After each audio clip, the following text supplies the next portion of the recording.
T V لو کے ساتھ شیخ بلال wheeler کا حاضر ہے جی ناظرین۔ آج ایک بہت ہی امپورٹنٹ انفارمیشن ہے جو آپ سے میں شیئر کرنے لگا ہوں کہ ہمارے یہاں پہ ایک رواج تھا کہ جی پیرنٹس کے درمیان جو ہے وہ خلا ہو جاتی ہے، طلاق ہو جاتی ہے، تو جس کا داع لگتا تھا وہ اپنے بچے کو لیتا تھا، ملک سے فرار ہو جاتا تھا یا کہیں سائڈ پہ کر لیتا تھا، اور ہم جو ہے وہ ایک پارٹی وہ 491 کی جو ہے وہ پٹیشن دائر کرتی تھی ہیبیس کارپس کی، تو وہ اس کے تحت اپنے بچے چھڑوانے کی کوشش کرتی تھی۔ اب 1964 کا جو لا ہے، فیملی لا 1964 ہے ہمارے پاس، اب اس میں ایک ترمیم کی گئی ہے ہیگ کنونشن 1980 کے حوالے سے کہ اگر شوہر یا بیوی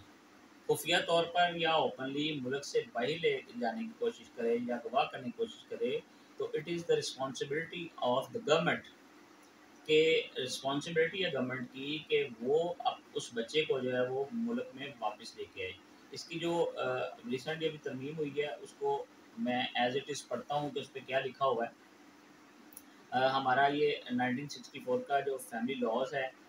فیملی کورٹ ایکٹ 1964 اس کے تحت ہے، اس کے اسکیجول پارٹ 1 میں ہے جی، اور اس کا سیکشن جو ہے وہ 6A، یہ جو نئی ترمیم کے اکارڈنگ میٹرز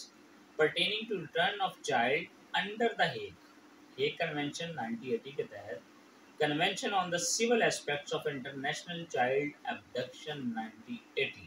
کے تحت جو ہے وہ بچے کو کسی بھی طرح بازیاب کروا کے لائیں گے، وہ اس کو واپس لے کے آئیں گے، وہ بچہ جو ہے وہ اغوا تصور کیا جائے گا، آئدر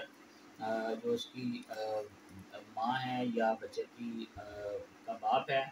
وہ لے کے جائے، لیکن اس کو جو ہے وہ اسی طرح تصور کیا جائے گا، گورنمنٹ کی ڈیوٹی ہوگی، وہ government is a duty bound پہ اس کو واپس لے کے آئے گا۔ Thank you very much.